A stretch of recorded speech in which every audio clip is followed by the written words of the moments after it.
Question for you. Are you ready to take your instructional design skills to the next level? Come join us for the 8th cohort in Instructional Design Institute. In our Instructional Design Fundamentals course, you'll learn how to make learning experiences meaningful, relevant, and, of course, interesting. We cover topics like andragogy, backward design, learning strategies, UDL, generative AI, because of course we have to talk about that nowadays, and evaluation methods. You'll receive weekly feedback and can attend optional live sessions to join your fellow learning nerds. You'll also walk away too knowing how to create a robust portfolio and copies of my ebook. Go down below inside of the show notes to apply for the next cohort that starts on Monday, October 13th. Can't wait to see you there. And now, let's start the show. Nerds, and welcome back on in. It's been a while. Well, I am ready to dive back on into this podcast episode, and yes, I've been awake since 3 a.m., and yes, I have had at least 4 cups of coffee, but I have to say, I am absolutely loving being a new dad. My daughter is now 12 weeks old, which is absolutely insane to think. I swear I was like just at the hospital the other day when she was born, and then now here she is giggling, smiling. It's just so cool. It's been amazing to be a dad, and I have been loving every single second of it.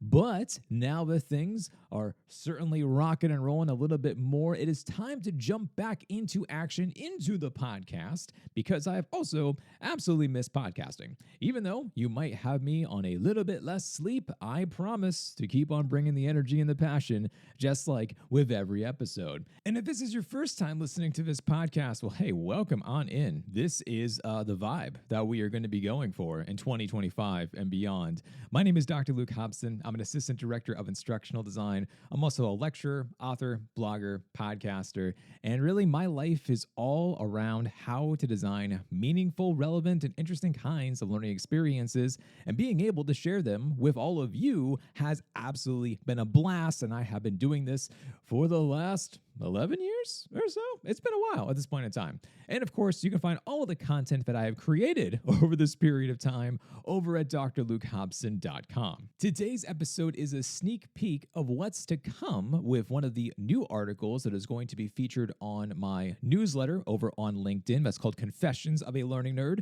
Be sure to subscribe to that newsletter if you haven't yet already. Lots of fun, lots of whimsy, lots of research, and a lot of nerdy things over there. And for this one, I want to talk to you today about some idea that I have around ADDIE, or should I call it ADDIED? Because of course, as we all know, when we think about ADDIE, we have analysis, we have design, we have development, we have implementation, and we have evaluation. But if we called it ADDIED and we threw an extra D at the end of that, well, what would that actually be? And I think that the ending should be D for destroy. This makes me think about how my old driver's ed teacher used to nervously say before I left the parking lot of put it in D for destroy. And 21 years later, I still think about this saying, but in a little bit of a different way. As instructional designers, so much of our world focuses on creation. We design, we build, we develop, and we create learning experiences that are impactful and meaningful for our students. Is actually drilled into our heads when we first start learning about instructional design with the ADDIE process. I know that all of you know what that is. And the entire framework walks us through each step that will continue to help us make a learning experience, all the while evaluating every component. I'd argue, though, that ADDIE is missing one more D at the end, hence for destroy.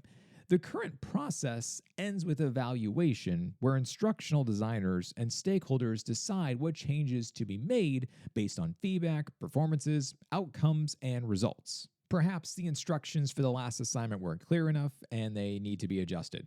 Or maybe one topic was still perplexing to students, so adding in an additional video or a reading is going to be beneficial. This is what I've experienced as an instructional designer, is that the evaluation part means that the experience could be better by addition, not subtraction. And this is especially true in higher education. I can't tell you how many times a problem was identified and then the quote-unquote solution that was proposed was just to throw more resources into the course and see what sticks.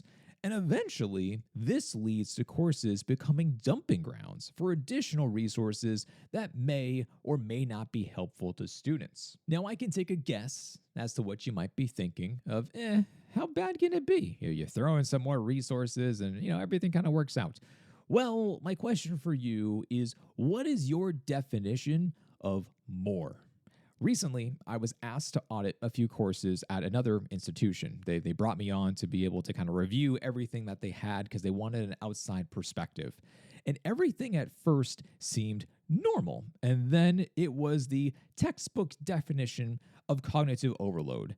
15 videos on one page, 20 articles on the next with zero explanation or rhyme or reason for why they should be reading or how it's going to be helpful. It was just read these billion things, and there was no connection to the course topics at all. And as much as I would love to say that this is an outlier, this seems to be quite common.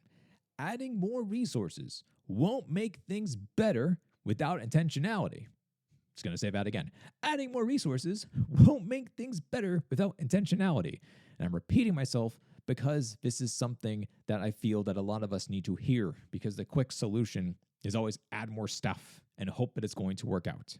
What's interesting is going back to the literature and seeing when ADDIE was first established, what did the authors and the researchers have in mind around this process? So here's the thing. I found the original documentation when it came to establishing ADDIE. It's called the Executive Summary and Model, and it has a stamp for the United States Navy, Marine Corps, and Air Force, and it is titled for the Inter-Service Procedures for Instructional Systems Development, National Technical Information Service. When I put this on the newsletter, you're going to check out this screenshot. It's really cool to see some of the history and the artifacts going back to our days of instructional design. Branson et al. Were the ones who wrote this, and originally they called the evaluation phase as the control phase. In here, they go on to document this and about this process, and here is exactly what they said in a large block quote for you. Is that they said that in phase 5 for control, this deals with procedures and techniques for maintaining instructional quality control standards and for providing data from internal and external sources upon which revision decisions can be made. Data collection, evaluation of the data, and decision-making about the implications of the data represent the 3 principal functions described in phase 5. Emphasis is placed on the importance of determining whether the trainees are learning what was intended, and upon determining whether what they have learned is of the expected benefit to the receiving command. A negative answer to either of these would suggest revisions in the content or procedures in order to make the instruction meet the need it is intended to serve. The last part of that quote is kind of interesting about how there is a negative answer that then we need to be able to think upon and then decide where we should go in order for us to be able to have these different types of revisions.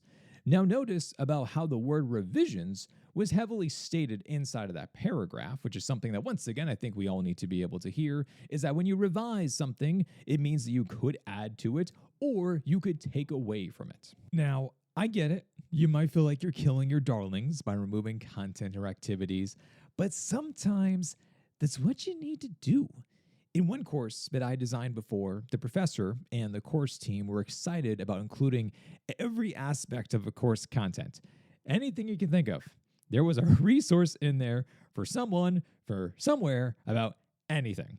And originally, my thoughts were like, wow, this is amazing. I love the enthusiasm. Sometimes it is so hard to be able to work with faculty who want to dedicate this much time and energy and effort into a type of a learning experience. So I was thrilled that they were essentially predicting every possible student question and making sure there was a resource that was going to meet their needs. What I was not expecting about this process and level of enthusiasm was that the course became so large that the learning management system at the time we were using, it couldn't handle it. It was essentially crawling, trying to fit everything in. Yes, this was many years ago, but this was a reality of what we had to try to be able to figure out from there. So, you want to take a guess as far as to what the most common student questions were inside of a course?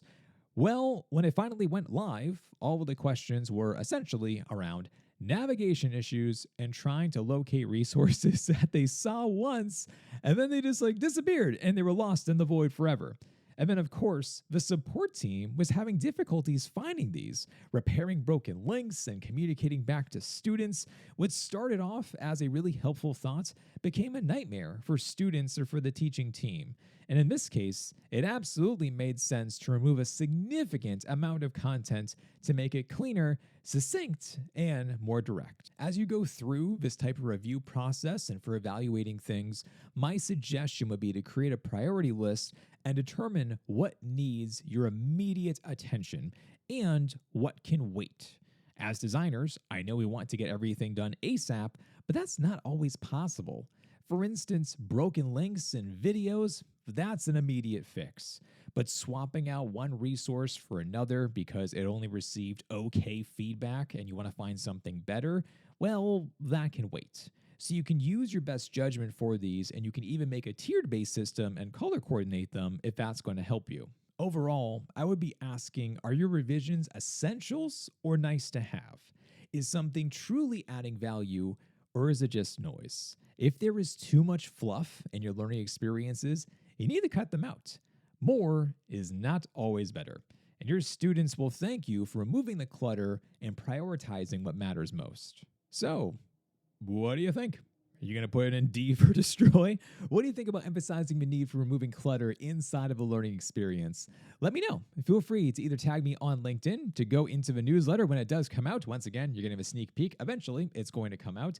But definitely feel free to tag me on LinkedIn. Or, of course, you can always send me over an email, luke@drlukehobson.com. Would love to hear your thoughts. If you haven't yet already, now that the podcast is back, be sure to subscribe. Apple Podcasts, Spotify, wherever you are listening. You can also catch out the clips over on YouTube, doing a lot of YouTube shorts over the last couple of months. So be sure to subscribe to the YouTube channel if you haven't as well. And of course, you can join the mailing list at drlukehobson.com. As always, reviews for this show are very much appreciated, so be sure to review as well. And as a reminder, next cohort for Instructional Design Fundamentals is starting up again on Monday, October 13th. If you want to nerd out with me and fellow learning nerds, be sure to apply today. And that, my friends, that is all I have for you today. Stay nerdy out there, and I'll talk to you next time.